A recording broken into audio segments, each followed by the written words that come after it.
It's the story of never giving up. 4 times second in last year's Giro d'Italia, his first Grand Tour.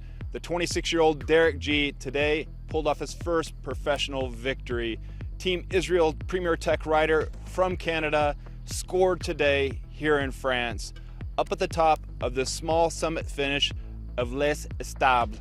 I'm here at 1,341 meters, and right over there, the finish line, where Derek G beat Roman Gregor for the victory. Stage 3, and along with it, yes, the famous yellow jersey, the maillot jaune that you see so much in the Tour de France. Well, he's got it here in the Critérium du Dauphiné. After 3 days and an 8-day stage race, Derek G is on top. Now this is massive for him as he heads towards the Tour de France later on this summer. I want to talk about that. I want to talk about a few different things that happened today, also including with Remco Evenepoel and Primož Roglič in the finish that we had here. But first, let's talk about how it all played out today before we get to the finish line here. An escape of 3 dominated most of the day. 100K to go. They had 3 minutes and 10 seconds on the group behind. Uno X and UAE were doing the pulling behind. Uno X working for yesterday's stage winner and yellow jersey holder, Magnus Cort Nielsen. It was a similar finish to yesterday, so the team was hoping Magnus would have his shot. A lot of things were going on. We saw some counterattacks behind with Valentin Madouas, the French national champion, Groupama FDJ, Chris Jules Jensen. Well, he would eventually bridge up to that group and we'd have a rider fall out. We had a 3-man group with Jules Jensen, but that trio would eventually get caught with 2.5 kilometers to go. But attention, a lot of stress behind. We had a crash at 28 kilometers to go on a little bridge when it kind of tensed up and got tight. Well, Jayco Alula's rider, Chris Harper, who's here racing for the GC, came down. He was the worst off, but Jayco organized itself and paced him back to the group well. Up at the front, nearing the final, there in the round 9 kilometers out, the trio still had 32 seconds. We saw Fred Wright with the puncture, the British rider from Team Bahrain Victorious. He wasn't able to get back and fight for what would have been a finish that suited him, a type of rider like Magnus Cort as well, and a type of finish that would also suit our stage 1 winner, Dane Mads Pedersen, who we saw him in the green jersey. He was holding it for Magnus Cort Nielsen in the yellow jersey, another Dane. Well, he was out of the picture too as well. With that trio finally caught 2.5 kilometers to go. We didn't see Bora on the front as much as we did yesterday, and frankly this finish looked a little bit easier than the one we had yesterday, and it wasn't touch and go like it was yesterday for Bruno Armai. Today it was clear that the winner was going to come out of that group. We did finally see Bora come up to the front. Ineos was there as well. UAE was still there. Mateo Sobrero was working at the front. Also, I think we had Bob Jungels, both of those riders from Team Bora Hansgrohe, working for Primož Roglič. Remco Evenepoel's team, well, they were visible up front too. You would have pictured Remco Evenepoel there in the Belgian national jersey. And there, under the final kilometer, that's when things started to play out for Israel Premier Tech. We saw Chris Nielens go on the attack like we saw him last year in the Tour de France. The Latvian rider shot out with around 800 meters to go. He would stay up the front and back behind. This was the perfect scenario for Primož Roglič to score the stage win or perhaps some bonus seconds on the day. This is what Primož likes. He was drifting back right when the group caught him at 400 meters to go. There was a bit of hesitation, and then we saw Derek G launch for victory. 400, 350 meters to go. He shot off. We saw the attack also by Roman Gregor, who went and followed him in the group, as Derek G explained up there when I spoke with him after the podium celebration in the yellow jersey. His fiancée is here, coming in from Andorra, where they both call it home. Her name's Ruby. She was celebrating with him. Derek G explained that one of his teammates shouted at him, "Go now, Derek, go now." I think it was Nielens when he was brought back, because I didn't see any other Israel riders there with him at the time. Well, he did. He went, and he went free. He had some competition from Roman Gregor, and who came over him, but then we had that little kind of flattening out near the top, right near the finish, and Derek G found his legs again, passed him, and took the victory. And Derek explained that he was thinking it might be another scenario like at the Giro d'Italia last year. All those second place finishes that he had, all those runner-up finishes, he thought maybe he was going to be a runner-up again, but no, Derek, today was your day. Today you scored your first professional victory. He has a couple of victories in the Canadian national time trial, but never a professional victory. And today he scored it, and it was a tight one, but a celebrated one, and a team victory as well, the way Nielens set him up.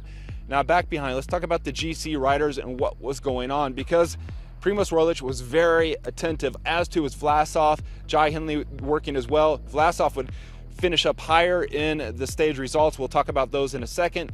Primoz Roglic was very attentive, and I followed him to the bus afterwards. But you're asking why? Well, first of all, because he's one of the big GC riders here in the race that's going on to compete in the Tour de France. The other one is Remco Evenepoel. They're making up 2 of the 4 that are in this race that are going to the Tour de France to be the big GC stars. Of course, we're talking about Jonas Vingegaard, the 3rd, and Tadej Pogačar is the 4th. Tadej just won the Giro. Jonas Vingegaard still recovering from the Basque Country, but expect to see him, from what I've heard, at the Tour de France. We're going to have those 4 riders. Well, we didn't catch it on camera, but early in the day, Primoz Roglic said that he was going all block, all out with all the other riders, and then he just went off the road there and lost control, crashed, came down.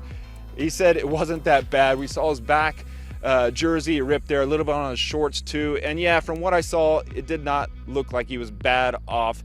I briefly filmed Chris Harper coming in after him. He had worse situation with blood on his shoulder, much like we saw with Geraint Thomas in the Giro d'Italia when Geraint had his crash there at the Zapata finish.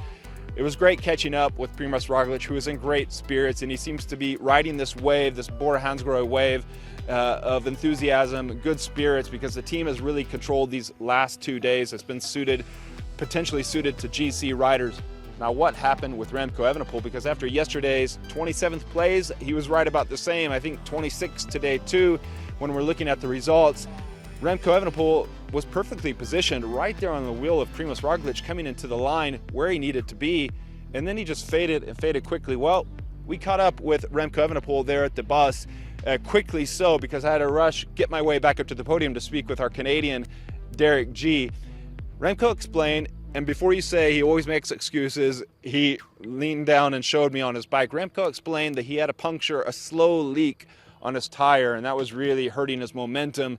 And yeah, he showed me, squeezed the tire. It was a tire that was not fully inflated, even if now with the tire pressures, they're running him lower with wider tires.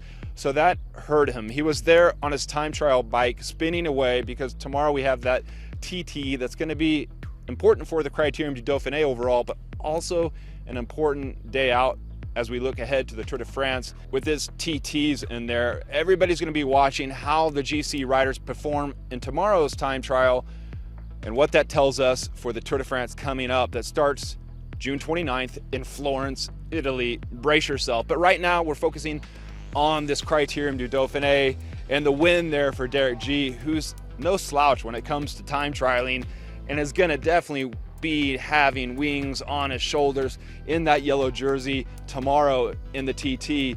He's been Canadian national champion a couple times there, and he can pull off a good TT. And in fact, the team brought him here to race for the GC.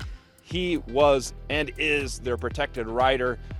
Of note today, out there on the road, Antonio Tiberi, who won the Young Jersey Rider competition at the Giro d'Italia. We were kind of surprised to see him here at the Critérium du Dauphiné. The Italian abandoned the race. Team Bahrain victorious rider had to abandon the race. He looked fatigued, frankly, from the start of this Critérium du Dauphiné, and he's going back home to Italy. Also, during the race, we had a chance to review the Geraint Thomas podcast. As his guest, he had Tadej Pogačar, the rider who beat him to 3rd place in the Giro d'Italia. Tadej revealed the UAE team roster for June 29th, the Tour de France. Juan Ayuso at his side, Pavel Sivakov, Tim Wellens, João Almeida, Adam Yates, Niels Pollitt, and Marc Soler. Those 7 riders will help form the roster of 8 along with Tadej Pogačar when we get to the Tour de France. But switching back here to the Critérium du Dauphiné with Derek G on top ahead of Gregor in 3rd place, this up-and-coming British rider. His dad was a star marathon runner for the Olympics for Great Britain, Lucas Nierkar,